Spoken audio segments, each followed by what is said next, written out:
ಮೊದಲನೇದಾಗಿ JDS ಪಕ್ಷದಿಂದ ಜಯಕುಮಾರ್ ಅವ್ರನ್ನ ನಾನು ಮೊದಲು ವೇದಿಕೆ ಮೇಲೆ ಬರಬೇಕು ಅಂತ ಕೇಳ್ಕೊತೇನೆ.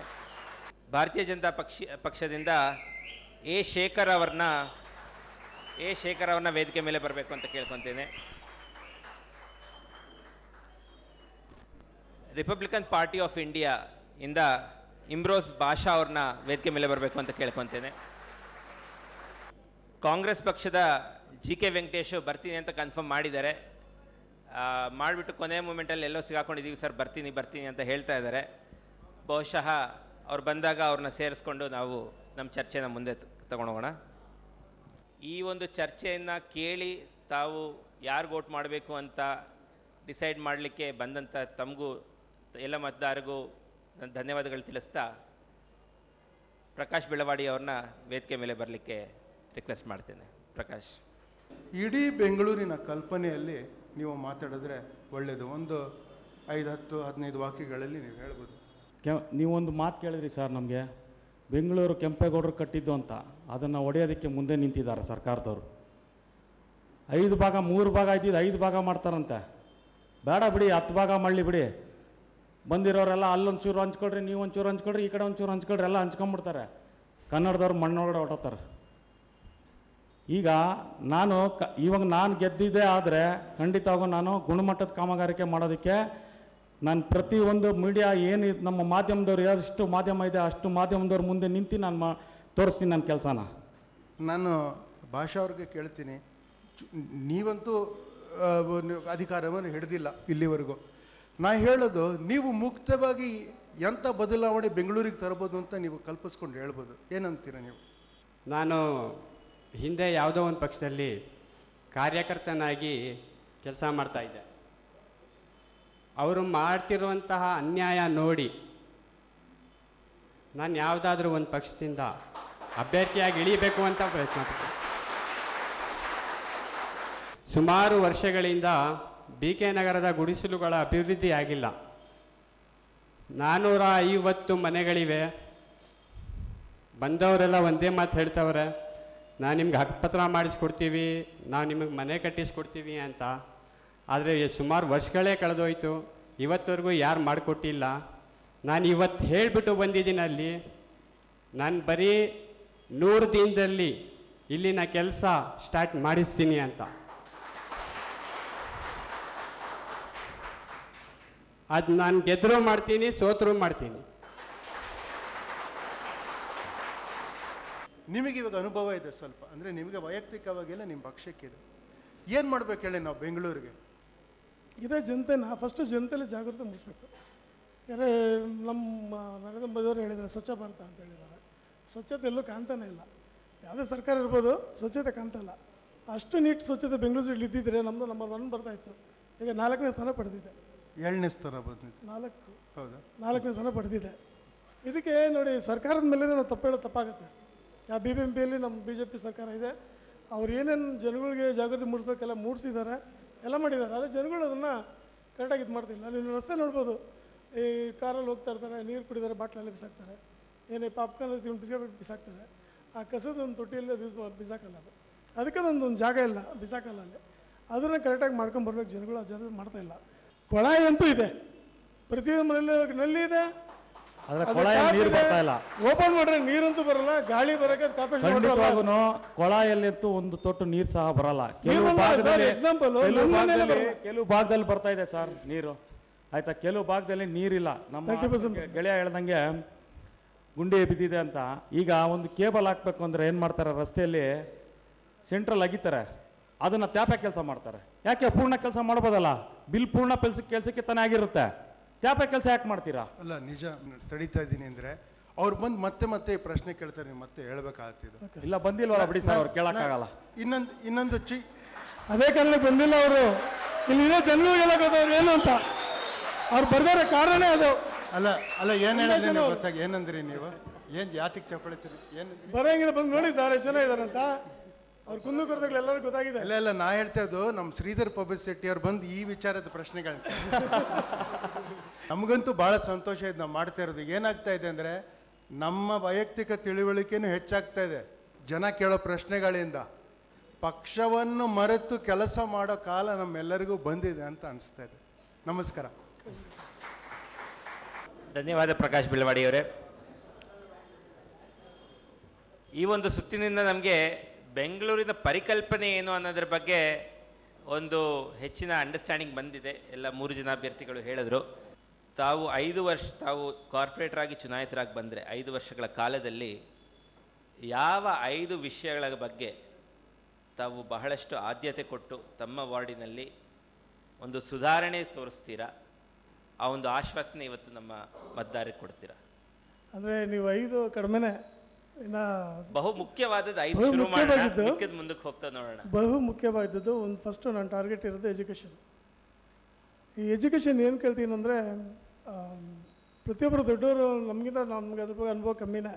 ದೊಡ್ಡವರು ಹೇಳೋ ಮಾತು ಅಂದರೆ, ಒಂದು ಹೆಣ್ಮಗಳಿಗಾಗಲಿ ಗಂಡ್ಮಗಳು ಯಾರೇ ಆಗಲಿ ವಿದ್ಯೆ ಅನ್ನೋದಿದ್ದರೆ ಅವಳು ಹೆಂಗಾದ್ರೂ ಬದುಕೊಂತಾರೆ. ಯಾವುದೋ ಒಂದು ಕೆಲಸ ಒಳ್ಳೆ ಕೆಲಸಕ್ಕೆ ಸೇರ್ಕೊಂಡು ಬದುಕೊಂತಾರೆ. ನಮ್ಮ ವಾರ್ಡಲ್ಲಿ ಏನಾಗಿದೆ, ಸ್ಕೂಲ್ ಇದೆ, ಸರ್ಕಾರಿ ಶಾಲೆ ಅಂತ ಇದೆ, ಅಂದರೆ ಅದರಲ್ಲಿ ಏನಿಲ್ಲ.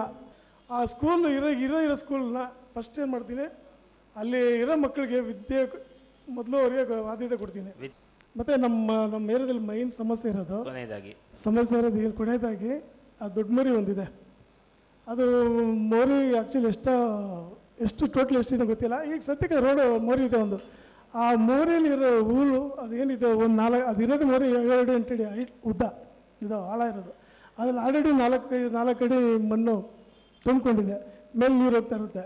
ಮಳೆ ಬಂದರೆ ಆ ನೀರೆಲ್ಲ ಹೊರಗಡೆ ಬರ್ತಾ ಇದೆ. ಆ ಮನೆ ನೀರು ಮನೆಗಳು ನುಗ್ತಾ ಇದೆ. ಮೊದಲು ಆ ಮೋರಿ ಕ್ಲೀನ್ ಮಾಡೋಕೆ ಎಲ್ಸಾ ಸ್ಕೂಲ್ ಅಂತಿದೆ, ಆ ಸರೌಂಡಿಂಗಲ್ಲಿ ಹೋಗೋಕ್ಕೆ ಆಗಲ್ಲ. ಜಯಕುಮಾರ್ ಅವರೇ, ತಾವು ಕಾರ್ಪೊರೇಟರ್ ಆಗಿ ಚುನಾಯಿತರಾಗಿ ಬಂದು ಹೋದ ನಂತರ 5 ವರ್ಷಗಳಾದ ನಂತರ ಜನರು ಯಾವ 5 ಕೆಲಸಗಳಿಗೆ ತಮ್ಮನ್ನ ನೆನ್ಪಿಟ್ಕೋಬೇಕು? ಯಾವ 5 ಕೆಲಸದ ಬಗ್ಗೆ ತಾವು ಆದ್ಯತೆ ಕೊಡ್ತೀರಾ? ಸರ್, ಇಲ್ಲಿ ಪುಂಡಾಟಿಕೆ ಹುಡುಗರು ಜಾಸ್ತಿ ಇದ್ದಾರೆ. ನಮಗೊಂಚೂರು ಇದನ್ನ ನಿವಾರಣೆ ಮಾಡಿಕೊಡಿ. ಯಾವ ರೀತಿ ಮಾಡಿಕೊಡ್ತೀರಾ ನೀವು? ನನಗೆ ಚಕ್ ಅಂತ ಫ್ಲಾಶ್ ಆಗಿದ್ದು CC ಕ್ಯಾಮ್ರಾ ಅಳವಡಿಸ್ಬೇಕು ಅಂತೇಳಿ. CC ಕ್ಯಾಮ್ರಾನ ನಾನು ಖಂಡಿತವಾಗೂ ಅಳವಡಿಸ್ಕೊಡ್ತೀನಿ, ಮೊದಲನೇದಾಗಿ. ಎರಡನೇದಾಗಿ, ಜಯಕುಮಾರ್ ಒಂದೇ ಒಂದು ನಿಮಿಷ, ಕಾಂಗ್ರೆಸ್ ಅಭ್ಯರ್ಥಿಗಳು ಬಂದಿದ್ದಾರೆ, ಅವರು ನಮ್ಮನ್ನು ಜಾಯಿನ್ ಆಗ್ತಾ ಇದ್ದಾರೆ, ವೇದಿಕೆ ಮೇಲೆ ಬರಬೇಕು ಅಂತ ಕೇಳಿ. ಕಂಟಿನ್ಯೂ ಮಾಡಿ ಜಯಕುಮಾರ್ ಅವರೇ. ಎರಡನೇ ಪಾಯಿಂಟ್ ಹೇಳ್ತಾ ಇದ್ರಿ. ಎರಡನೇದಾಗಿ, ನಮ್ಮ ಯಶವಂತಪುರ 37ನ ವಾರ್ಡ್ನಲ್ಲಿ ರಸ್ತೆಗಳು 20 ಅಡಿ ರಸ್ತೆನೂ ಇದೆ, 15 ಅಡಿ ರಸ್ತೆನೂ ಇದೆ, 30 ಅಡಿ ರಸ್ತೆನೂ ಸಹ ಇದೆ. ಆ ಕಾಮಗಾರಿಕೆಯಿಂದ ಏನಾಗಿದೆ, ರಸ್ತೆ ಎಲ್ಲ ಹದಗೆಟ್ಟೋಗಿದೆ. ಅದನ್ನು ಫಸ್ಟು ನಿವಾರಣೆ ಮಾಡ್ತೀನಿ. ಈ ಅಂಬೇಡ್ಕರ್ ನಗರದಿಂದ ಊರಲ್ಲಿರೋಂಥ ಜನ ಅಂಬೇಡ್ಕರ್ ನಗರದಿಂದ ಆ ಕಡೆ ಇನ್ನು ಯಶವಂತಪುರ ಊರಿನ ಜನ ಈಚೆ ಬರಬೇಕು ಅಂದರೆ ಒಂದು 5 ನಿಮಿಷ ನಿಂತ್ಕೊಂಡು ಹೋಗ್ಬೇಕು ನಾವಲ್ಲಿ. ಯಾಕಂದರೆ ಬಸ್ಸು ಹಿಂದೆ ಮುಂದೆ ತಿರುಗಿಸ್ತಾನವನು ಬಸ್ ಚಾಲಕ. ಅವರು ಸಿಟಿನಲ್ಲಿ ಓಡಾಡ್ಸೋದೇ ದೊಡ್ಡ ಕಷ್ಟ. ಅದರಲ್ಲಿ ಈ ಸರ್ಕಸ್ ಬೇರೆ ಮಾಡ್ಬೇಕು ಅವರು. ಅದನ್ನು ನಾನು ನಿವಾರಣೆ ಮಾಡ್ತೇನೆ ಫಸ್ಟ್ ಬಸ್ ಸ್ಟ್ಯಾಂಡ್ನ ನೀಟಾಗೆ. ಇಮ್ರೋಜ್ ಪಾಷಾ ಅವರೇ, ಹಾಂ ಹೇಳಿ. ಯಾವ 5 ಬದಲಾವಣೆಗಳನ್ನ ತಾವು ತಮ್ಮ ಯಶವಂತಪುರ ವಾರ್ಡ್ನಲ್ಲಿ ತಗೊಂಡು ಬರ್ತೀರಾ ತಾವು ಚುನಾಯಿತರಾದರೆ? ವಿದ್ಯಾಭ್ಯಾಸಕ್ಕೆ ಬಹಳಷ್ಟು ಗಮನ ಕೊಟ್ಟು ಒಬ್ಬ ವಿದ್ಯಾರ್ಥಿಯ ಮಾರ್ಕ್ಸ್ಗಳು ಸರಿಯಾಗಿದೆಯಾ ಅಂತ ಹೇಳಿ ಪರಿಶೀಲಿಸುವಂಥ ಕೆಲಸನ ಯಶವಂತಪುರದಲ್ಲಿ ಮಾಡ್ತೀನಿ ನಾನು. ಪ್ರತಿ ಮನೆಯಲ್ಲೂ ಪ್ರತಿ ಪೋಷಕರಿಗೂ ನಾನು ಹೇಳ್ಕೊಡುವಂತಹ ವಿದ್ಯಾಭ್ಯಾಸದ ಪಾಠ ಅಂದರೆ, ನಿಮ್ಮ ಮಕ್ಕಳ ಮಾರ್ಕ್ಸ್ ಸರಿಯಾಗಿ ಬರ್ತಾ ಇದೆಯಾ ಚೆಕ್ ಮಾಡಿ. ಬಹಳಷ್ಟು ಇದೆ, 3 ಅಲ್ಲ, ಇನ್ನೂ ಸುಮಾರಿದೆ. ನಾನಿಲ್ಲಿ ಇವತ್ತು ಜಾತಿ ಹೆಚ್ಚು ಹೇಳೋದಕ್ಕೂ ಇಷ್ಟಪಡಲ್ಲ. ತಾವು ಕಾರ್ಪೊರೇಟರ್ ಆಗಿ ಚುನಾಯಿಸಿ ಬಂದರೆ ಯಾವ 5 ಬದಲಾವಣೆಗಳನ್ನ ತಾವು ತಮ್ಮ ವಾರ್ಡ್ಗೆ ತಗೊಂಡು ಬರಬೇಕು ಅಂತ ತಮ್ಮ ಮೊದಲ ಆದ್ಯತೆ ಇರುತ್ತೆ? ಯಾವಾಗ ಮುನಿರತ್ನ ಅವರು ಕಾರ್ಪೊರೇಟರ್ ಆಗಿ ಬಂದು ಚುನಾಯಿತ ನಿಂತ್ಕೊಂಡ್ರು, ಅವ್ರು ಫಸ್ಟ್ ಕೆಲಸ ಮಾಡಿದ್ದೆ BK Nagar first main road, second main road, Lachappa ಕಾಲನಿಂದ ಲೈನ್ ಪಾಸ್ ಆಗುತ್ತೆ, ರಾಮ ಮಂದಿರದ ಮೇಲೆ ಪಾಸ್ ಆಗುತ್ತೆ. ಆ ದೊಡ್ಡ ಲೈನ್ ಮಾತಾಡಬೇಡಿ, ನೀವು ಏನ್ ಮಾಡ್ತೀರಾ ಅದನ್ನ ಹೇಳಿ. ನಾವು ಏನ್ ಮಾಡ್ತೀವಿ ಅಂತಂದ್ರೆ ನೀವು ನಾನೊಂದು ಹೇಳ್ತೀನಿ ಸರ್. ಈಗ ಅವರು ನಮ್ಮ ಜಯಕುಮಾರ್ ಕ್ಯಾಂಡಿಡೇಟ್ ಹೇಳಿದ್ರು, ನಾವು ತುಂಬಾ ಸಂಸ್ಕೃತರಾಗಿರ್ಬೇಕು, ಸುಸಂಸ್ಕೃತರಾಗಿರ್ಬೇಕು ಅಂತ. ಫಸ್ಟ್ ಅವ್ರು 16 ವರ್ಷಕ್ಕೆ ಅವ್ರ ಬಾರಲ್ಲಿ ಡ್ರಿಂಕ್ಸ್ ಕೊಡೋದನ್ನ ನಿಲ್ಸಕ್ಕೆ ಹೇಳ್ರಿ. ನಮ್ದೆಲ್ಲ ಬಾರದು ಚಂದ್ರಪ್ಪ ಯಾವ್ದನ್ನ ಮಾಹಿತಿ ಇದ್ರೆ ನಿಮ್ಮ ಹತ್ರ ಮಾಹಿತಿ ಇದ್ರೆ ತಗೊಂಬನ್ನಿ. ವೆಂಕಟೇಶ್ ಅವರೇ, ನಿಮ್ಮ ಹತ್ರ ಮಾಹಿತಿ ಇದ್ರೆ ತಗೊಂಡ್ ಬನ್ನಿ ನನ್ನ ಹತ್ರ. ನಂದು ಬಾರ್ ಅನ್ನೋದು ನಿಮ್ಮ ಹತ್ರ ಮಾಹಿತಿ ಇದ್ರೆ ತಗೊಂಡ್ ಬನ್ನಿ. ನಿಮ್ ಮಾತಿಗೆ ಜವಾಬ್ ನಾನು ಕೊಡ್ತೇನೆ.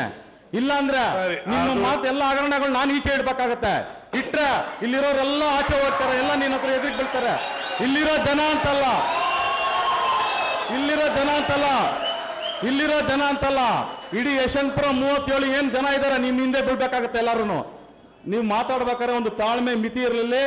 ಬಾರ್ ನಂದು ಅನ್ನೋದು ಇದ್ರೆ ಆಧಾರ ಇದ್ರೆ ಬರ್ಲಿ ನನ್ನ ಹತ್ರ. ಅಲ್ಲ ಸರ್, ಬದಲಾವಣೆ ತರಕ್ಕೆ ಇವ್ರ ಕೈಯಲ್ಲಿ ಸಾಧ್ಯನೇ ಇಲ್ಲ. ಎಲ್ಲ ಕೆಲಸ MLA ಮುನಿರತ್ನ ಅವ್ರು ಮಾಡಿ ಮುಗಿಸಿದ್ದಾರೆ. ಅದನ್ನ ಮೇಂಟೈನ್ ಮಾಡ್ಕೊಂಡು ಹೋದ್ರೆ ಸಾಕು ಅನ್ನೋ ಒಂದು ಪರಿಸ್ಥಿತಿ ನಮ್ಮ ವಾರ್ಡ್ 37 ಜನ ಉತ್ತರ ಕೊಡ್ತಾರೆ. ಇನ್ನು 5 ದಿವಸ ಇದೆ, ಜಯಕುಮಾರ್ ಅದಕ್ಕೂ ಉತ್ತರ ಕೊಡ್ತಾರೆ. ಜಯಕುಮಾರ್ ಅವರೇ, ಇದು ಮಾಡರೇಟೆಡ್ ಸೆಷನ್. ನನ್ನ ಸ್ವಲ್ಪ ಇವತ್ತೇ ಟಿವಿಯಲ್ಲಿ ನೋಡ್ಸಿದ್ದಾರೆ ಜನ ಏನ್ ಕೊಟ್ಟವ್ರೆ. 3rd ಪ್ಲೇಸ್ ಅಲ್ಲಿ ಇದ್ದೀರಾ ನೀವು. ಇರ್ಲಿ ನೀವು 3rd ಪ್ಲೇಸ್ ಅಲ್ಲಿ ಮಾತಾಡಬೇಕಾಗಿಲ್ಲ. ವೆಂಕಟೇಶ್ ಅವರೇ, ಅಟ್ಲೀಸ್ಟ್ 2ನೇ ಪ್ಲೇಸ್ ಅಲ್ಲಿ ನಮ್ಮ ಸ್ನೇಹಿತರಾದ್ರು ಇದ್ದಾರೆ. ನೀವು 3rd ಪ್ಲೇಸ್ ಅಲ್ಲಿ ಇದ್ದೀರಾ ನೀವು. ಅದು ಗೊತ್ತಾಗತ್ತೆ, ಮುಂದೆ ಗೊತ್ತಾಗತ್ತೆ. ವೈಯಕ್ತಿಕವಾಗಿ ಹೋಗೋದ್ ಬೇಡ. ಪ್ರಶ್ನೆಗಳು ಸೂಕ್ತವಾಗಿ ಬರುತ್ತೆ, ಅದಕ್ಕೆ ಉತ್ತರಗಳಿರ್ಲಿ. ದೇವರ ಆಶೀರ್ವಾದದಿಂದ ಮೊದಲನೇ ಸಂಖ್ಯೆ ಸಿಕ್ಕಿದೆ, ಕ್ರಮ ಸಂಖ್ಯೆ ನನಗೆ.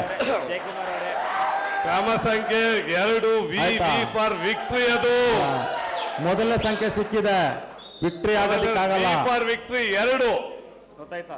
ನೀನು ಡಿಸೈಡ್ ಮಾಡ್ಬೇಡಿ, ಜನ ಮಾಡ್ತಾರೆ. ಜನ ಡಿಸೈಡ್ ಮಾಡ್ತಾರೆ. ನನಗೆಲ್ಲ ಬೇಡ, ನಿಮ್ಮ ಡಿಸೈಡ್ ಈ ಜಾಗದಲ್ಲಿ ಬೇಡ. ಜನ ಕೇವಲ ನಿಮ್ ರ್ಯಾಲಿ. ನೀವು ಕೇವಲ ಬಂದು 6 ವರ್ಷಗಳ ರಾಜಕೀಯದಲ್ಲಿರೋದು, ನಾನು 25 ವರ್ಷಗಳ ರಾಜಕೀಯದಲ್ಲಿದ್ದೀನಿ. 25